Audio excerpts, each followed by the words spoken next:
नमस्कार दोस्तों, हिंदी साहित्य लाभ चैनल में आप सभी का हार्दिक स्वागत है। जैसे कि हम सबको पता है, इस चैनल के माध्यम से हम UGC net, JRF, TGT, PGT and आगामी 2023 को ध्यान में रखते हुए अध्ययन कर रहे हैं। और कल हम सभी ने पढ़ा था अंजू दीदी भाग 1, उसी को आगे बढ़ाते हुए आज हम लोग पढ़ने वाले हैं उसी का आगे भाग 2, जो कि अब हम लोग नाटक पर चर्चा करने वाले हैं। शुरुआत होती है, पर्दा वकील साहब के खाने के कमरे में उठता है। कमरा सीधा सीधा पर अत्यंत स्वच्छ है, मतलब साफ सुथरा है। कहाँ से शुरुआत होती है? एक वकील घर के कमरे से शुरुआत होता है, यहाँ से पर्दा उठता है और वहाँ से परिदृश्य देखना शुरू होता है। छत पर बिजली का बड़ा सा मंद गति से घूम रहा है। मंद गति से घूम रहा मतलब पंखा। क्या है? मंद गति से घूम रहा है और सामने दीवार में टंगा हुआ एक क्लॉक अनवरत टिक टिक कर रहा है ना। यहाँ पर क्या मंद गति से घूम रहा है, घड़ी के साथ साथ पंखा भी घूम रहा है। कहता है कि प्रभात की बेला है, मतलब सुबह की बेला है। क्लॉक में 8 बजने को है, सुबह 8 बजने को है। इस समय का वर्णन हो रहा है सुबह का। क्षण भर को मात्र घड़ी को टिक टिक सुनाई देती है, फिर पृष्ठभूमि से अंजलि का आवाज आता है, मतलब सुबह। ये जो नाटक है मुख्यतः समय की पाबंदी पर इसका मुख्य उद्देश्य दिखाता है।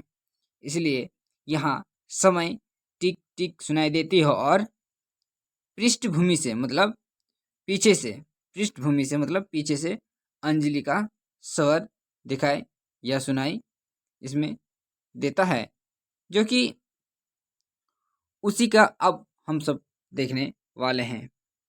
कहती है कि अंजलि कहती है कि भूमि में, नीरज बेटा कपड़े नहीं बदले तुमने? कहती है अपने बेटे को, कहती है नीरज बेटा कपड़े नहीं बदले तुमने? नीरज पृष्ठ में, भूमि में, बस हो गया, तैयार हो गए मम्मी। अंजलि पृष्ठभूमि से कहते हैं मुन्नी नाश्ता रखो मेज पर। तनिक कड़े स्वर में, मुन्नी नाश्ता रखो पेज पर। तुम क्या कर रही हो? 8 बजने को आए हैं और नाश्ते का कहीं पता नहीं, है ना। मुन्नी कौन थी? उनकी नौकरानी थी मुन्नी। कहती है बस लिए जा रही हूँ मैम साहब। अंजलि तनिक समीप से, और वकील साहब से कहो नहाकर सीधे इधर आए, नाश्ता कर ले, फिर चाहे जो करते रहे। कपड़े उनके आंगन में पलंग पर रखे हैं और कंघी शीशा मेज पर। देखिए, इन सभी बातों से अंजू दीदी से यही ज्ञात होता है कि समय 1 मिनट का भी इधर उधर नहीं होना चाहिए। मतलब जो काम है सबसे पहले उसको कीजिए। नाश्ता का समय है तो 8 बजे नाश्ता करना है तो करना है, उसके पश्चात जो करना है वो पश्चात की बात होगी। आगे कहता है कि अंजलि यद्यपि अनिमा की समवयस्क है। अनिमा की मतलब अनिमा उसकी दोस्त है, जो कि उसके समकक्ष है, मतलब संगी साथी है, एक उम्र हम उम्र की है। कहते किंतु उससे 1 वर्ष बड़ी दिखती है, लेकिन दिखने में 5 वर्ष ज्यादा उम्र की लगती है, मतलब ज्यादा अडल्ट या फिर हम लोग बूढ़ा कह सकते हैं, बूढ़ी कह सकते हैं। देखने में ज्यादा लगती है, लेकिन है अनिमा की समवयस्क। जितना अनिमा का उम्र है लगभग लगभग उसी का आसपास अंजलि का भी है, लेकिन ज्यादा सोचने विचारने के कारण ये 5 वर्ष ज्यादा उम्र की दिखती है। अंजलि कहती है कमरे में प्रवेश करते हुए हिजलाए स्वर में, मतलब चिड़चिड़ी आवाज में, अभी तक स्नान नहीं किया? 8 बजने को आए हैं। कौन कहता है? ये अंजलि कहती है अपने हस्बैंड से। हस्बैंड से कहते हैं वकील साहब स्नान घर से। अरे भाई आया, आई, या प्रा या।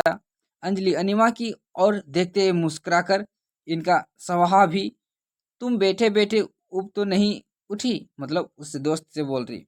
मैंने कहा नाश्ते का समय हुआ जा रहा है, इन सबको तैयार कर दूं।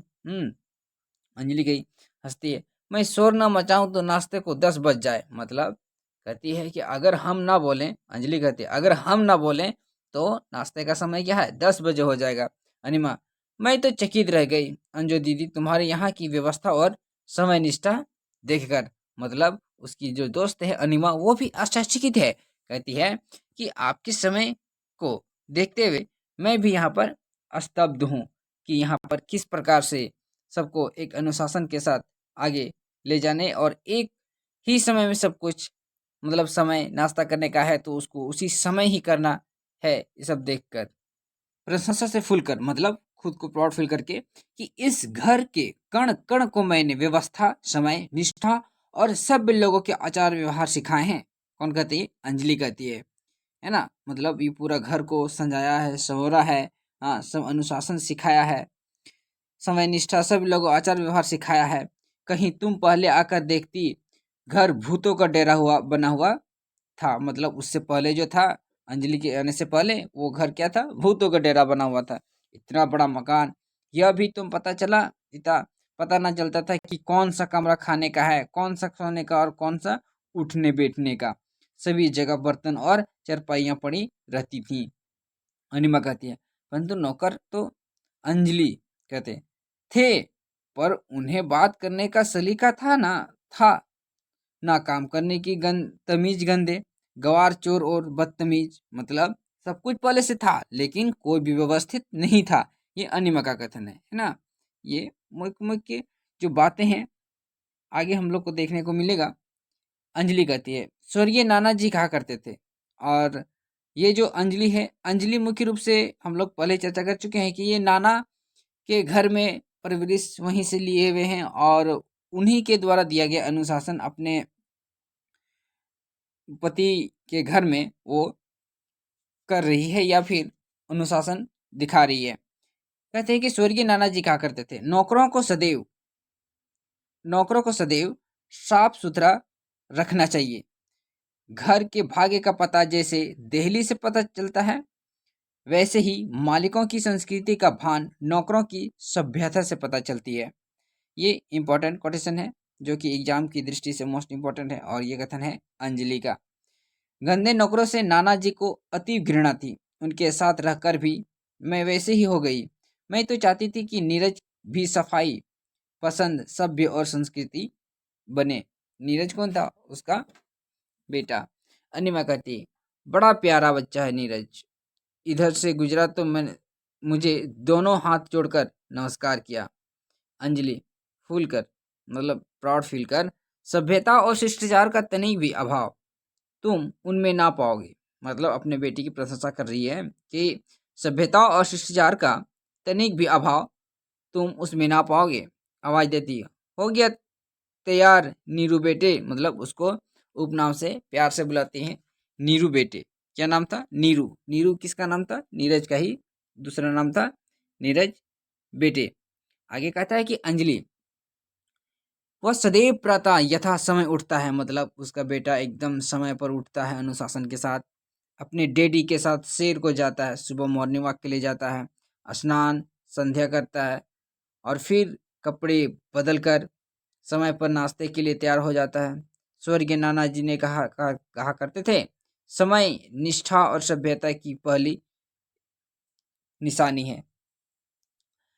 अनिमा कहती, एक हमारे यहाँ के बच्चे हैं, 8-8 बजे तक सोते रहते हैं, कान पकड़ पकड़ कर जगाना पड़ता है, महीनों तक स्नान नहीं करते और असभ्य इतने हैं कि दूसरों को तो क्या, माता पिता तक को आदर नहीं करते। वो अपना दुखड़ा सुनाती है, कौन, अनिमा की दोस्त, जो अनिमा की दोस्त कहते हैं, अंजलि की दोस्त जो है अनिमा को। नाटक का कथन आगे बढ़ाते हुए अनिमा कहती है कि मैं तो भाई मान गई तुम्हें। अंजलि से कहती है, मैं स्वयं सोच रही हूँ कि कुछ दिन तुम्हारे पास रहकर अपनी आदतें सुधार लूं। मतलब अंजलि के घर की अनुशासन इतनी कठोर अनुशासन है कि वहां पर अगर आदमी एक सप्ताह रह जाए तो अपना आदत को सुधार ले। मतलब मान लीजिए गलत समय में उठना, गलत समय में खाना पीना, ये सब कठोर अनुशासन थी अंजलि के घर में। समय पर उठूं, समय पर खाऊं, समय पर सोऊं, कहीं मुझे तुम्हारे ऐसा सलीका और सुख क्या कहता है कि सुगड़ापा आ जाए, मतलब अनुशासन आ जाए। अनिमा कहती है ये कथन अंजलि से। अंजलि कहती है कि स्वर्गीय नाना जी कहा करते थे कि सुगुड़ापा नारी का आभूषण और सदाचार पुरुष का, और मैं चाहती हूँ नीरज सभ्य शिष्ट और समय निष्ठ बने। अणिमा कहती है, और मैं कहती हूँ अंजो, तुम अपने उद्देश्य में पूर्ण रूप से सफल हुई हो। अपने घर को तुमने घड़ी बना रखा है, सब मानो उसके पुर्जे है। मोस्ट इंपॉर्टेंट कोटेशन है यहाँ से यहाँ तक कि अपने घर को तुमने घड़ी सा बना रखा है, सब मानो उसके पुर्जे हैं। ये कथन कौन कहता है? ये कथन अनिमा कहती है। किससे? अपनी दोस्त अंजलि से। अंजलि से कहती है कि मानो कि आपने इस घर को एकदम पुर्जे की समान बना रखी है। जितना बजे घड़ी का नियम बनाया गया है, एकदम उसी समय सब कुछ होना। आगे कहता है कि अंजलि, जीवन समय एक महान घड़ी है। मोस्ट इंपोर्टेंट क्वेश्चन है यहाँ पर। क्या कहती है? जीवन समय एक महान घड़ी है, प्रातः संध्या उसकी सुइयां है। मतलब जितने बार सुइयां घूमती है उसका क्या है? वो प्रातः संध्या है। नियम बद्ध एक दूसरे से पीछे घूमती रहती है। मैं चाहती हूँ मेरा घर भी घड़ी की ही भांति बन चले, हम सब उसके पूजे बने और नियम पूर्वक अपना अपना काम करते जाए। ये मोस्ट इंपॉर्टेंट है एग्जाम की दृष्टि से, क्योंकि हम लोग जानते हैं कि एग्जाम अब वैसे नहीं रहा जो हम लोग प्रीवियस क्वेश्चन केवल पढ़कर या फिर तथ्य पढ़कर हम लोग एग्जाम निकाल पाए। अब हम लोग को बहुत ही बारीकी तरीके से एक सूक्ष्म से सूक्ष्मतम की ओर ध्यान रखकर हम लोग अध्ययन करेंगे, तभी जाके हम लोग एग्जाम को सक्सेस या सफलता प्राप्त की जा सकती है। तो हम लोग चाहेंगे कि इसको अच्छी से अच्छी तरह से ध्यानपूर्वक रखकर, ध्यानपूर्वक पढ़कर भली भांति इसको नोट डाउन करते चलें। आगे कथन है अनिमा की। कहते हैं, जीजा जी को तो बड़ा बुरा लगता होगा ना यो बांधना। मतलब वो आपस में वार्तालाप हो रही है। अंजलि, बुरा? कुर्सी पर बैठते हुए हंसती है। बड़े सिटपिटाए थे पहले पहल, जब उनकी नानी शादी हुई थी तो कोई भी इतनी अनुशासन में तुरंत बच जाना मुश्किल मालूम पड़ता है। तो वही आपस में वार्तालाप दोनों के बीच में हो रही है। कहते हैं कि मैं ले ही पाई अपने ढब पर, सच कहती हूँ मुझे नीरज पर इतनी जान नहीं खपानी पड़ी जितनी तुम्हारे इस जीजाजी पर। मतलब उनकी जीजाजी इतने जल्दी अनुशासन में नहीं आ रहे थे या फिर नहीं हुए जितने जल्दी यहाँ पर नीरज अनुशासन में आ जाता है। आगे कहते हैं वकील साहब, अरे भाई, संसार में दो प्रकार की प्राणी होती है। ये मोस्ट इंपॉर्टेंट कोटेशन है। कम से कम हम लोग ये निश्चित रूप से समझेंगे।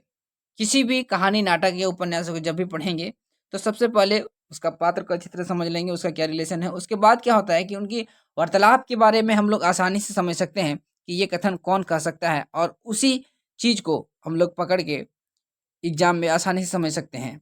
क्योंकि हर चीज को याद करना मुनासिब नहीं रहता है, और मुनासिब नहीं रहने के कारण क्या होता है, हम लोग अपने हिसाब से, उसकी कैरेक्टर के हिसाब से किसी भी कथन को आसानी से समझा जा सकता है। जैसे यहाँ पर कहते हैं, वकील साहब कहते हैं कि अरे भाई, संसार में दो प्रकार के प्राणी होते हैं। एक वे जो आप चलते हैं, मतलब एक अपने आप चलते हैं, और दूसरों को भी चलाते हैं इंजन की भांति। अंजू उनमें से है ना। ये कहते हैं वकील साहब, कहते हैं किसे? अंजू या फिर अनिमा, दोनों को सुनाते हैं। दूसरे वे अपने आप नहीं चल पाते, पर दूसरा कोई चलाए तो उसके पीछे पीछे चले जाते हैं, हंसते हैं गाड़ी के डिब्बों की भांति, है ना। ये व्यंग किया जा रहा है। इतनी कठोर अनुशासन अंजलि ने अपने घर पर बनाया हुआ है कि इतनी अनुशासन के बाद क्या होता है कि जिस प्रकार से किसी भी चीज को ज्यादा करने से उसमें गलत चीज पैदा हो जाती है। जैसे नींबू का अगर अधिक निचोड़ा जाए तो उसमें खटा या पर उसको जो तीतापन की सिवा कुछ नहीं निकलता है। वैसे ही ज्यादा अनुशासन किसी चीज को बहुत एक बुरी स्थिति में लाके छोड़ देती है। तो यहीं पर वकील साहब व्यंग कर रहे हैं। आगे कहता है, तो भाई हम तो इस दूसरे श्रेणी के लोगों में से हैं। अनिमा कहती है, गाड़ी के डिब्बे? हंसती है ना। गाड़ी के डिब्बे? जीजाजी भी? अच्छा। वकील साहब, और अंजो जैसे चलाती है वैसे चल जाते हैं। क्यों अंजो, दिया कभी शिकायत का अवसर हमने तुम्हें? हंसते हैं दिन में 3 बार नहाते हैं, चार बार हाथ पांव धोते हैं, कम से कम 4 बार खाते हैं और 5 बार। इस प्रकार के दोनों के बीच में वार्तालाप होती करते हुए नाटक आगे बढ़ता है। अंजलि कहती है कि स्वर्गीय नाना जी कहा करते थे कि दही बड़े और चाट मतलब हमेशा खाना चाहिए, है ना। तो मतलब ये उनके नाना जी के सबसे कट्टर समर्थक थे कि नाना जी जिस प्रकार से अनुशासन में रहते थे और अपने अनुशासन के साथ ही जीवन को बिताया, उसी प्रकार हमारे घर में हमारे बेटे, हमारे परिवार, हमारे संबंधी जितने भी हैं सभी के सभी अनुशासन, कठोर अनुशासन कर सकते के साथ रहे। अनुशासन रहना बहुत जरूरी होता है, ये हम सभी जानते हैं, लेकिन कठोर अनुशासन थोड़ा सा मुश्किल साबित हो सकता है। अब आगे वकील साहब कहते हैं कि मैं तो निरंतर नाना जी को धन्यवाद दिया करता हूँ, जिन्होंने तुम्हारी द्वारा मुझे इस चटोरेपन से बचा लिया। चटोरेपन से मतलब इधर उधर मतलब सामान वामान फेंक फेंक दिया करते थे, हाँ, बिना समय में खाना पीना, कहीं भी बिना समय के रहना। सौगंध ले जो पिछले 6 साल में चाट को मुंह भी लगाया हो, मतलब अब घर का खाना ही 6 साल से खा रहे हैं। मतलब ऐसा हो गया है कि बाहर का खाना अब 6 साल में भी मुंह तक नहीं लगाया है, ये कहता है वकील साहब। अंजलि कहती है अच्छा फिर हंसिएगा, पहले नाश्ता कर ले। मतलब बोल रहा है कि अब पहले हंसिए मत, पहले नाश्ता कर लीजिए। ये अंजलि कहती है अपने हस्बैंड से। कहता है कि वकील साहब कहते हैं वह श्रीपत का खत आया था। श्रीपत कौन था? श्रीपत अंजलि की भाई थे, अंजलि की भाई। कहते हैं कि वह श्रीपत का खत आया था कि आज प्रातः निजी गाड़ी से आ रहा है। मतलब अंजलि का ससुराल। श्रीमान राय श्रीपत राय पधारते हैं। वकील साहब उल्लास से एकदम श्रीपत का स्वागत करते हैं, मतलब अपना साला जी का अच्छा से स्वागत करते हैं कि भाई मेरे साला जी इतने दिन के बाद आए हैं। हाँ, श्रीपत आते हैं। कहता है सिगरेट वहीं फेंक और बढ़कर वकील साहब का आलिंगन में लेते हुए जीजा जी, मतलब सिगरेट फेंक देते हैं नीचे और आलिंगन मतलब गले लगा लेते हैं अपने जीजा जी को। वकील साहब उसे अपने आलिंगन में भींच कर, भाई बड़ी आयु है तुम्हारी। अभी अंजू कह रही थी कि श्रीपत मतलब आपस में नहीं कहते हैं कि मान लीजिए कोई किसी चीज के बारे में बात करता हो, किसी के बारे में बात करता हो और उसी समय वो आ जाए तो कहता है कि भाई बड़े दिन तक जियोगे। वह अंजलि कहती श्रीपत क्या कर रहे हो? धूल और पसीना से तुम्हारे कपड़े गच रहे हैं और तुम लिपटे जा रहे हो इनके साथ। चलो स्नान करो, कपड़े बदलो, है ना। फिर वहां से अनुशासन करना शुरू कर दी। मतलब श्रीपद अभी तक आया भी नहीं है अच्छी तरह से, और मतलब वो वार्तालाप शुरू ही किया था ना। बैठने के लिए कहा गया कि मान लीजिए कोई थोड़ा देर बैठ जाता है, उसके पश्चात ही स्नान वगैरह करता है पानी पीने के बाद ही, लेकिन नहीं, उसको तुरंत ही कहा जाता है कि देख नहीं रहे हो कि तुम अपने पूरा शरीर से लथपथ हो गर्मी से और तुम अपने जीजाजी से लिपटे जा रहे हो, पहले चलो नहा लो। तो ये थी उनका, अंजलि का स्वभाव, कठोर अनुशासन जिसको कह सकते हैं। अंजलि फिर कहती है कि बाहर बरामदे में इनका बिस्तर पड़ा है, मतलब इसका बिस्तर पड़ा है, मतलब रूम। उठो लामो, बाथ रूम में नया तौलिया और साबुन रख दो, अलमारी से साबुन की नई टिकिया ले लो, ये स्नान करेंगे। श्रीपत तुम भी बस दीदी, अभी चला आ रहा हूँ, पसीना तक सूखा नहीं और तुमने स्नान करने का नादिरशाही हुक्म जारी कर दिया। यही कह रहे थे कि अभी तक उनका पसीना भी नहीं छूटा, एक गिलास पानी तक नहीं पिया। उसको उससे पहले ही हाँ अंजू दीदी क्या कहती है कि जाओ तुम सबसे पहले स्नान कर लो। तो इस प्रकार यहाँ पर जो कठोर अनुशासन इस नाटक में हम सभी को देखने को मिलता या मिल रहा है। कहती है अरे क्या कर रहे हो श्रीपत, शर्म नहीं आती? देखो यहाँ अन्नो बैठी है, तुमने कुर्ता उतार कर फेंक दिया, नंगे शरीर तुम्हारे यहाँ बैठे। श्रीपत कहता है अरे दीदी तुम तो व्यर्थ में गृहस्थी की चक्की से अपना माथा फोड़ रही हो। क्या कहते हैं श्रीपत? तुम तो व्यर्थ में गृहस्थी की चक्की से अपना माथा फोड़ रही हो। तुम्हें किसी सैनिक कोर में छोटी मोटी जूनियर या सीनियर कमांडर होना चाहिए। बिल्कुल सही बात है, इतना अनुशासन तो एक सैनिक में ही होता है या आर्मी में ही होता है। जो कि यहाँ पर व्यंग कर रहा है किस पर? अंजलि कर अंजलि पर व्यंग किया जा रहा है अपने भाई श्रीपद के द्वारा। श्रीपद कहते हैं, श्रीपद मेज पर पांव टिकाकर आराम से कुर्सी पर बैठ जाता है। श्रीपद आराम से अपना पैर पसार कर बैठ जाता है। अंजलि अंजलि कहते हैं, मैं कहती हूँ तुम कितने गवार हो, खाने की मेज पर, और तुम यहाँ कपड़े उतार पसीना सुखाने बैठ गए हो। कोई हद भी है तुम्हारी अशिष्टता की। स्वर्गीय नाना जी, मतलब फिर अपने नाना जी को याद किया। श्रीपद कहा करते थे कि श्रीपद बेहद गवार आदमी है, खाने की मेज पर बैठ कर पसीना सुखाता है। मैं कहता हूँ दीदी, मैं इतनी मुद्दत के बाद यहाँ आया हूँ, तुम लोगों को एक पल ओझल नहीं होने दूंगा। ये मोस्ट इंपॉर्टेंट कोटेशन है, एग्जाम में पूछा जा सकता है। ये कथन किनके द्वारा किसके पास कहा गया है। आजकल सिर्फ ये नहीं पूछा जाता है ये कथन किनका है, ये भी पूछा जाता है कि किसने किनसे पूछा या किनसे कहा गया। ये मोस्ट इम्पोर्टेंट है। तो यहाँ पर बहुत इम्पोर्टेंट है कि मैं कहता हूँ दीदी, या फिर यहाँ से देख सकते हैं, मैं इतनी मुद्दत के बाद यहाँ आया हूँ, तुम लोगों को एक पल ओझल नहीं होने दूंगा। ये मोस्ट इम्पोर्टेंट है एग्जाम की दृष्टि से। आगे कहता है, अंजलि कहती है कि अंजलि यही तो मैं कहती हूँ, तुम उठो स्नान करो फिर बैठकर मतलब अपना बाद में गप्पे पे लड़ाना। श्रीपद मैं कहता हूँ ब्रह्मा का वाक्य, क्या कहता है, ब्रह्मा का वाक्य और मेरा वाक्य एक बराबर है।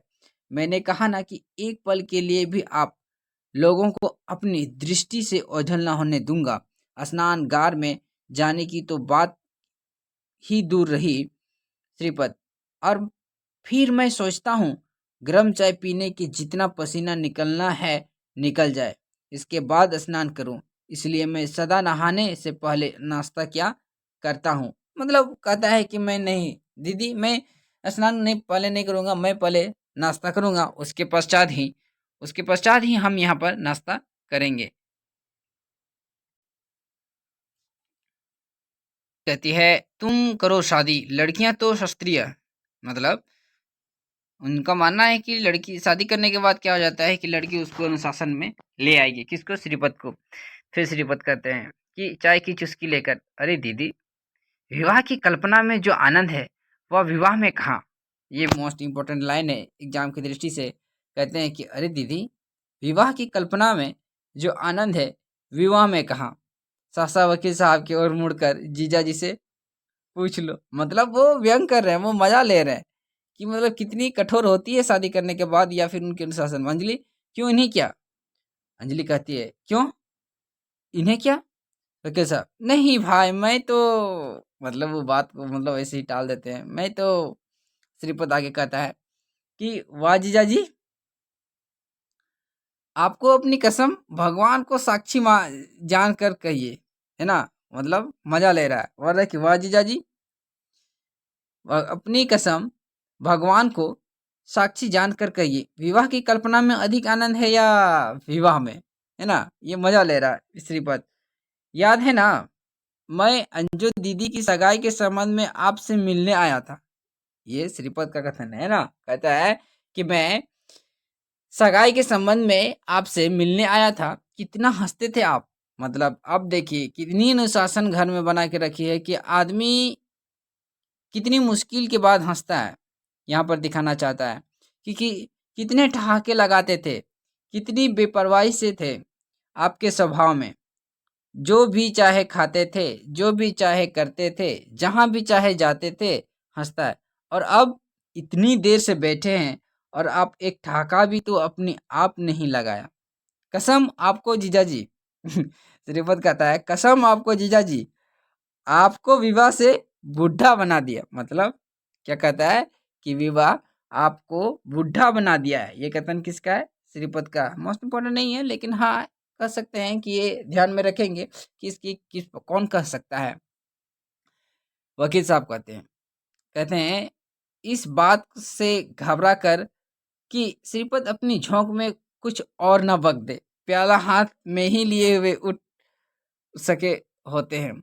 तो भाई मुझे तो देर हो रही है, मतलब बात को आगे ना बढ़े इससे पहले ही कि वहां से वो अपना बात करके निकलना चाहते हैं। कौन?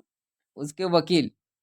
साहब वो कहते हैं कि एक मामला है जरूरी, मैं लंच पर आने का प्रयास करूंगा, उसे निपटा कर, है ना। अंजलि, हेड तो अपना लेते जाइए, मतलब टोपी तो अपना लेते जाइए। उनके पीछे पीछे जाती है। श्रीपत चाय का दूसरा प्याला बनाता हुआ गुनगुना आराम कर देता है। भरी बज्म में राज की बात कह दी, मतलब वो अपना मजा ले रहा है। भरी बज्म में राज की बात कह दी, बड़ा बेदब हूँ, सजा चाहता हूँ, सजा चाहता हूँ।